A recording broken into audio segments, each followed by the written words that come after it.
হাই ই কক্ষালৈ তোমালোক সকলোকে স্বাগতম মৰমৰ ছাত্ৰ-ছাত্ৰীসকল মই শ্ৰী পুণ্যব্ৰত বৰদলৈ আজি সপ্তম শ্ৰেণীৰ অংকুৰণ পাঠ্যপুথিৰ দ্বাদশ পাঠটি লৈ তোমালোকৰ মাজলৈ আহিছো দ্বাদশ পাঠটোৰ নাম হ'ল নামৰ বেবেৰী বান এই পাঠটোৰ প্ৰথম অংশ আমি ইতিমধ্যে আলোচনা কৰিছো আজি দ্বিতীয় অংশক লৈ আমি আলোচনা কৰিম এই দ্বিতীয় অংশতনো কি আছে আমি আলোচনা কৰোঁ আহাচোন তাৰ আগতে প্ৰথম অংশত থকা কিছু কথা আমি আওৰাওচোন আহাচোন আমি কি পাইছিলো প্ৰথম অংশত আমি পাইছিলো যে এজন মানুহ তেওঁ ধনী কিন্তু তেওঁৰ নাম আছিলে নিধনী ৰাম তেওঁ সোণাপুৰ গাঁৱত আছিলে তেওঁ জন্ম হৈছিলে সোণাপুৰ গাঁৱৰ বাসিন্দা আছিলে তেওঁ আৰু সেই সোণাপুৰ গাঁৱৰে তেখেত একমাত্ৰ ধনী মানুহ বাকি সকলো দাল দৰিদ্ৰ আছিলে তেনেদৰে সেই ধনী মানুহজনৰ নামটো কিনো নিধনী ৰাম ধনী নহয় মানে তেনেকে পদ্মলোচন নাম ৰাখিছে এটা ল'ৰাৰ মৰমতে কিন্তু তাৰ চকু কণা সেই নামটোৰ সামঞ্জস্য নহয় নিমিলে তেনেকে আমি বহু কথাই প্ৰথম অংশটোত পাইছিলো আৰু এজোপা গছ কাটি আছে গছজোপা মৰা কিন্তু যেতিয়া নিধনী ৰামে সুধিলে যে গছজোপাৰ নাম কি মানুহজনে ক'লে অমৰা মানে মৰা নাই তো এনেকে সামঞ্জস্যহীনতা আমি দেখিবলৈ পাইছিলো দ্বিতীয়তে আমি এই পাঠটোৰ জৰিয়তে এক আমোদ পাইছিলো যে সামঞ্জস্যহীন নামেৰে কেনেকে সমাজখন চলি আছে সেই কথাও আমি গম পাইছিলো পাঠটোৰ দ্বিতীয় অংশলৈ যাওঁ আহাচোন এতিয়া নিধনী ৰামে আৰু একো নকৈ সুৰকৈ তাৰ পৰা আঁতৰি গ'ল নিধনী ৰামে কি কৰিলে এইবাৰ সেই অমৰা গছজোপা নামটো যেতিয়া শুনিলে মৰা গছ এজোপাৰ নাম অমৰা বুলি শুনিলে তেওঁ আৰু গুচি গ'ল আৰু ভেকাহি মাৰি যেতিয়া গিৰিহঁতে ক'লে যে তুমি ক'লেও নকলেও এই মৰা গছডাল নমৰা হ'ব নোৱাৰে সেই কথাটো ক'লে গৈ তেওঁ এটা নিজৰা পালেগৈ এবাৰ ক'ত পালেগৈ নিজৰা এটা পালে কোন নিধনী ৰাম নিজৰাটোৰ পাৰত খেলি থকা এজাক ল'ৰা ছোৱালীক নিধনীয়ে সুধিলে এই পানীডৰাৰ নাম কি তোমালোকে ক'ব পাৰানে মইনাহঁত এই ল'ৰা ছোৱালীবিলাকক সুধিলে যে মইনাহঁত কোনে সুধিলে নিধনীয়ে যে মইনাহঁত এই পানীডৰা যে আছে এই পানীডৰাৰ নাম কি বাৰু তেতিয়া মইনাহঁতে উৎসাহতে উত্তৰ দিলে চাওঁচোন কি বুলি দিলে সিহঁতে ক'লে পাৰোতোন নিজৰা তেতিয়া ক'লে যে পাৰোতোন নিজৰা সাধাৰণভাৱে কৈ দিলে নিজৰা জৰকে বৈ নাযায় মানে সেই বুলি কৈছে নিজৰা এবাৰ নি আহিলে আকৌ নিজৰা এবাৰ নামটো উল্টা হৈছে নিধনীয়ে একো নামাতিলে তেওঁ মনে মনে ভাবিলে মাথোন মৰা গছো অমৰা হয় জিৰকৈ জৰি থকা পানীও নিজৰা হয় এবাৰ আকৌ পালে যে জিৰকে বৈ আছে কিন্তু নামটো হ'ল নিজৰা নামটো কি বুলি দিছে নিজৰা জিৰকে বৈ আছে কিন্তু নামটো ওলোটা কি নিজৰা নজৰে মানে জিৰকে নবয় সেইটো কৈছে আৰু কেইখোজমান গৈ তেওঁ পথাৰত এজন হালোৱা মানুহ দেখা পালে হালোৱা মানুহ হাল বাই আছে হাল বাই থকা মানুহজন তেওঁ দেখিলে কেতিয়া সেই নিজৰাৰ পাৰৰ পৰা গৈ অলপ দূৰ গৈ পেলাই কেইখোজমান গৈ পেলাই তেওঁ এখন হাল বাই থকা মানুহ দেখিলে হালোৱা মানুহজনক তেওঁ দেখা পাই কি সুধিলে চাওঁ আছোন প্ৰখৰ ৰ'দত মানুহটোৱে এহাল মৰচেৰেলা গৰুৱে হাল বাই আছিল মৰচেৰেলা একদম ক্ষীণ মিন কি গৰু সেই হালে কি আছিলে হাল বাই আছে নিধনীয়ে সুধিলে হেৰা মানুহটো তোমাৰ নামটো কি মানুহটোৰ নামো আকৌ নিধনীয়ে সুধিলে মানে তেওঁ যে প্ৰশ্ন উদয় হৈ থাকে তেওঁ নামটোৱে যে ভুল হ'ল তেওঁ সন্তোষ নাপায় নামটো উফাই সেইকাৰণে তেওঁ সেই হালোৱা গৰাকীকো সুধিলে হাল বাই থকা মানুহগৰাকী খেতিপথাৰত হাল বাই আছিলে তেওঁকো সুধিলে যে তোমাৰ নামটোনো কি তোমাৰ নামটো কি মানুহ হালোৱাজনে ক'লে মোৰ নাম মৰা এইবাৰ আহিল আকৌ মানুহজনৰ নাম মৰা মৰা মানে হ'ল মৃত তো এই মৃত মানুহজন কিন্তু কি হাল বাই আছে যেতিয়া জীৱিত তো মানুহজন কিন্তু জীৱিত তো মানুহজন জীৱিত হৈ থকা সত্ত্বেও মানুহজনৰ নাম কি দিয়া হৈছে এইবাৰ মৰা নামৰ সামঞ্জস্য আছে নে মানুহে নামে বাস্তৱিকতে কি মানুহজন জীৱিত কিন্তু নামটো কি দিয়া আছে মৰা এই কথাটোৱে তেওঁ বাৰে বাৰে মানে খুচি থাকে মনটোক যে মোৰ নামটো নিধনি এই মৰা মানুহজন মৰা নামৰ মানুহজন জীৱিত গছজোপা মৰা আছিলে তাৰ গছজোপাৰ নাম হ'ল অমৰা এনেকুৱা কথাবোৰে তেওঁ খুচি থাকে মগজুত মনত নিধনি বোলো কোৱা কি তুমি দেখোন জীয়া মৰা হলে কেনেকৈ তুমিতো জীয়া মানুহ তুমি মৰা হলা কেনেকৈ জীয়া মানে জীৱিত মানুহ তুমি জীৱিত মানুহ হৈ মৰা মানুহ কেনেকৈ হলা এনেকৈ প্ৰশ্ন কৰিছে তেওঁ আকৌ প্ৰশ্ন হ'ল যে এই মৰা মানুহজনৰ নাম জীৱিত মানুহজনৰ নাম মৰা কেনেকৈ হ'ল মৰা হলে বেলেগ কথা আছিল কিন্তু মানুহজনৰ নাম মৰা কিন্তু তেওঁ জীৱিত হাল বাই আছে খেতি পথাৰত আচৰিত হ'ল তেওঁ তাতো প্ৰশ্ন উদয় হৈছে মানুহজনে ক'লে মানুহ জীয়াই হওঁ বা মৰাই হওঁ তুমি মোৰ নামটো সলাই দিব নালাগে দেউতা আই বোপায়ে দিয়া মোৰ নাম মৰা বুইছা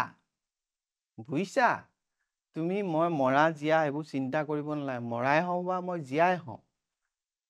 মই মৰাই হওঁ বা জীয়াই হওঁ তুমি সেইটো চিন্তা কৰিব নালাগে তুমি মোৰ নামটো সলাই দিব নালাগে দেউতা মানে দেউতা মানে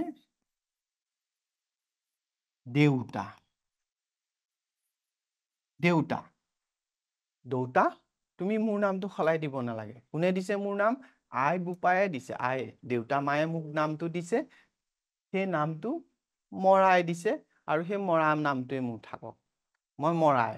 মোৰ নাম মৰাই থাকক এনেকৈ ক'লে মানে নিধনি ৰামৰ আকৌ তেওঁ উত্তৰটো পাই আকৌ বিচলিত হৈ গ'ল যে কি হ'ব মানুহৰ নাম ৰাখিছে মৰা মানুহজন আছে জীৱিত জীয়াই আছে এনেকৈ তেওঁ মনটো প্ৰশ্ন উদয় আছে হালোৱাজনো এইবাৰ তেওঁ চুঙা চাই সোপা দিলে এইবাৰ আকৌ এবাৰ কি হৈ চাওঁ এইবাৰ মানুহজনৰ সমিধান শুনি নিধনিৰ পেটে পেটে হাঁহিহে উঠিল এইবাৰ আকৌ নিধনি কি হ'ল মা দেউতাই মোৰ নামটো ৰাখিছে মৰাই থাকক দিয়া তুমি আৰু মোৰ নামটো সলাব নালাগে তেওঁ যিটো সমাধান দিলে উত্তৰ দিলে সেইটোতে পেটে পেটে তেওঁ হাঁহি উঠিলে মনতে হাঁহি উঠিলে তেওঁ ইয়াকে বোলে গাত নাই ছাল বাকলি গাখীৰ খাই তিনি টেকেলি শক্তি নাই কিন্তু দেখুৱাবলৈ বেছি চাই তেওঁ যিমান শক্তি তাতকে বহুত বেছি কৰিবলৈ যাওঁতে উলুটা পুলুটা হৈ যায় ইয়াকে কৈছে বোলে গাত নাই ছাল বাকলি গাখীৰ খাই তিনি টেকেলি সেয়েহে জীয়া মানুহজনো হৈছে মৰা তেওঁ আকৌ আগবাঢ়ি গ'ল এইবাৰ গৈছে ক'ত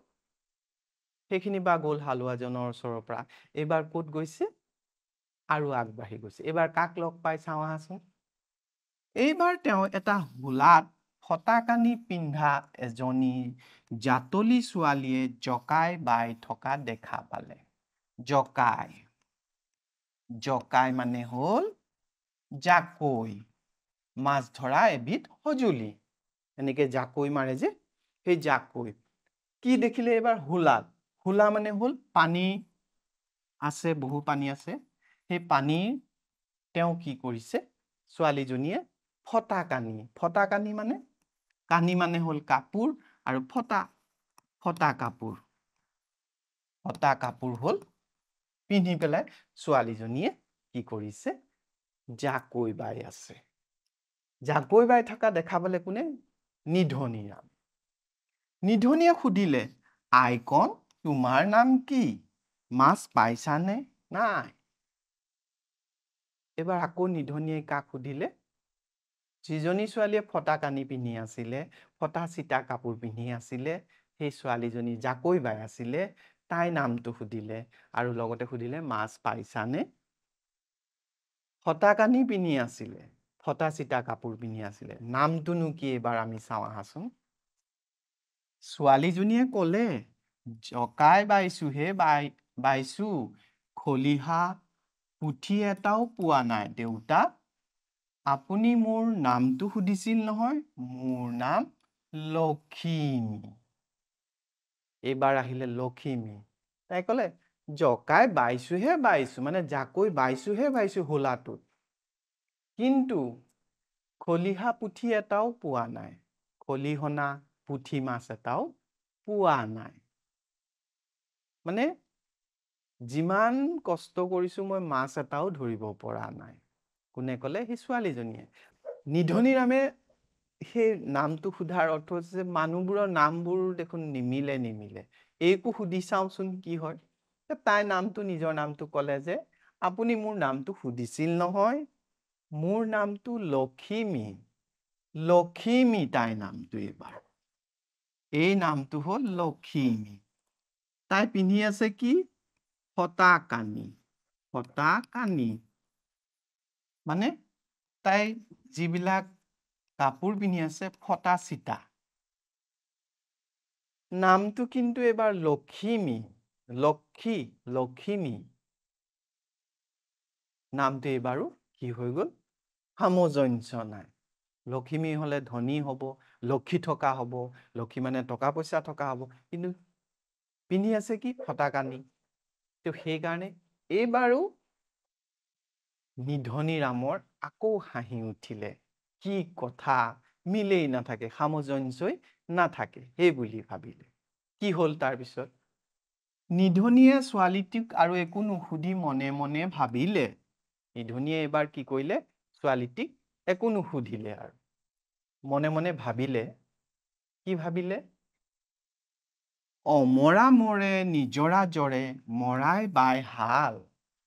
অমৰা মৰে নিজৰা জৰে মৰাই বাই হাল লক্ষীমীয়ে পিন্ধে ফটা কানি মই নিধনী হোৱাই ভাল তাৰ এবাৰ মনটোৱে ক'লে যে লক্ষীমীয়ে যদি ফটা কানিয়ে পিন্ধি থাকে ফটা চিতা কাপোৰ লক্ষীমী মানে লক্ষীয়ে তো সেই অনুসৰি মোৰ নামটো মই ধনী হলেও নিধনী হোৱাই ভাল বুলি ক'লে প্ৰথম কথাটো হ'ল অমৰা মৰে মানে মৰা গছজোপা অমৰা নাম আছিলে নিজৰাটো জৰে মানে নিজৰাটো জৰকে জৰি থাকে জিৰিকৈ বৈ থাকে কিন্তু সেইটোৰ নামো নিজৰা আৰু মৰা নামৰ মানুহজনে হাল বাই থাকে তেওঁ জীৱিত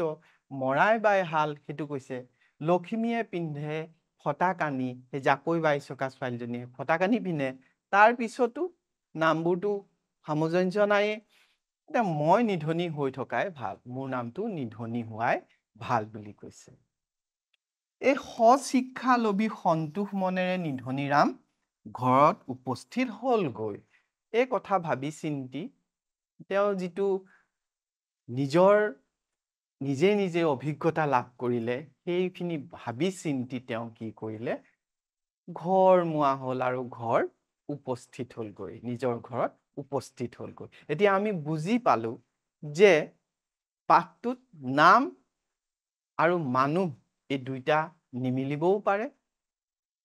এক ব্যংগাত্মক শৈলীৰে লেখকে এই কথাখিনি আমাৰ আগত উপস্থাপন কৰিলে সুন্দৰ খুহুতীয়া ভাৱত আমি কথাখিনি আমোদ পালো পঢ়ি এতিয়া আমি লেখকৰ বিষয়ে অলপমান জানো আহাচোন সাহিত্যাচাৰ্য অতুল চন্দ্ৰ হাজৰিকা 1903 পৰা 1986 চনলৈকে তেওঁ জীৱনকাল তেওঁ 1903 চনত জন্ম হৈছিল আৰু 1986 চনত তেওঁ মৃত্যু হৈছিল সাহিত্যাচাৰ্য উপাধিৰে তেওঁ বিভূষিত কৰা হৈছিল এগৰাকী কবি নাটকাৰ, নাট্যকাৰ, গদ্য লেখক আৰু শিশু সাহিত্যিক এই গৰাকী অতুল চন্দ্ৰ হাজৰিকা একেধাৰে কবি, নাট্যকাৰ, গল্পকাৰ আৰু শিশু সাহিত্যিক বুলিও কৈছে তেখেতক। তেখেতে 1953 চনৰ পৰা 1956 চনলৈ তেখেত একাদিক্ৰমে 3 বাৰ অসম সাহিত্য সভাৰ সাধাৰণ সম্পাদক পদত নিৰ্বাচিত হৈছিল। এইগৰাকী ব্যক্তি সাহিত্যাচাৰ্য অতুল চন্দ্ৰ হাজৰিকা তেখেত কি আছিলে একেধাৰে 1953 চনৰ পৰা 1956 চনলৈ অসম সাহিত্য সভাৰ সাধাৰণ সম্পাদক হৈ আছিল। 1959 চনৰ অসম সাহিত্য সভাৰ নগাঁও অধিৱেশনত তেখেতে সভাপতিত্ব কৰিছিল। অসম সাহিত্য সভাই 1982 চনত তেখেতক সাহিত্যাচাৰ্য উপাধিৰে বিভূষিত কৰে। তেখেতক কি কৰিছিলে? তেখেতে অসম সাহিত্য সভাৰ সভাপতিৰ পদো অলংকৃত কৰিছিল। 1982 চনত তেখেতক কি কৰা হৈছিলে? সাহিত্যাচাৰ্য উপাধিৰে বিভূষিত কৰিছিলে। তেখেতক সেয়েহে আমি কি বুলি কওঁ? সাহিত্যাচাৰ্য অতুল চন্দ্ৰ হাজৰিকা। আৰু তেখেতে 1959 চনত অসম সাহিত্য সভাৰ নগাঁও অধিৱেশনত সভাপতিৰ পদ অলংকৃত কৰিছিল। এই পাঠটোত তেখেতে ব্যংগাত্মক শৈলীৰে আমাক নামৰ সম্বন্ধে কিছু কথা আগবঢ়ালে। এতিয়া আমি পাঠটোৰ দ্বিতীয় অংশৰ মূল্যায়নলৈ যাওঁ। আমি এই মূল্যায়নত আমি প্ৰথম প্ৰশ্নটো পাইছো যে হালোৱা মানুহজনৰ নাম কি আছিল? প্ৰথম প্ৰশ্নটো আছিলে হালোৱা মানুহজনৰ নাম কি আছিলে? হালোৱা মানুহজনৰ নাম কি আছিলে? দুটা দিছে বিকল্প, মৰা আৰু নিধনি। আমি জানো যে হালোৱা মানুহজনৰ নাম কি আছিলে? হাল বাই থকা মানুহজনৰ নাম আছিলে মৰা। উত্তৰটো আমি লিখিম হালোৱা মানুহজনৰ নাম আছিল। হালোৱা মানুহজনৰ নাম মৰা আছিল। আমি পাইছো উত্তৰটো, এইটো শুদ্ধ উত্তৰ। আৰু তাৰ পিছৰটো প্ৰশ্ন হ'ল জাকৈ বাই থকা ছোৱালীজনীৰ নাম কি আছিল? দ্বিতীয় প্ৰশ্নটো হ'ল যে জাকৈ যিজনী ছোৱালীয়ে মাৰি আছিলে, বাই আছিলে, সেই ছোৱালীজনীৰ নাম কি আছিল? দুটা বিকল্প দিছে ইয়াত আছে, এটা প্ৰথম নীলিমা, দ্বিতীয়টো লখিমী। নিধনি ৰামে যেতিয়া ছোৱালীজনীক সুধিছিলে তেওঁ কৈছিলে, লগতে কৈছিলে তেওঁ যে মই এটা পুথি খলিহনাও পোৱা নাই, আৰু তেওঁ নামটোও কৈছিলে যে মোৰ নামটো লখিমী। অৰ্থাৎ উত্তৰটো আমাৰ দ্বিতীয়টো হ'ব। তাৰ উত্তৰটো আমি এনেকে লিখিম, উত্তৰ জাকৈ বাই থকা ছোৱালীজনীৰ নাম লখিমী আছিল। জাকৈ বাই থকা ছোৱালীজনীৰ নাম লখিমী আছিল। মৰমৰ ছাত্ৰ ছাত্ৰীসকল, আমি এই পাঠটোৰ দ্বিতীয় অংশ সমাপ্ত কৰিছো। আকৌ নতুন পাঠ এটা লৈ তোমালোকৰ মাজলৈ আহিম। ধন্যবাদ।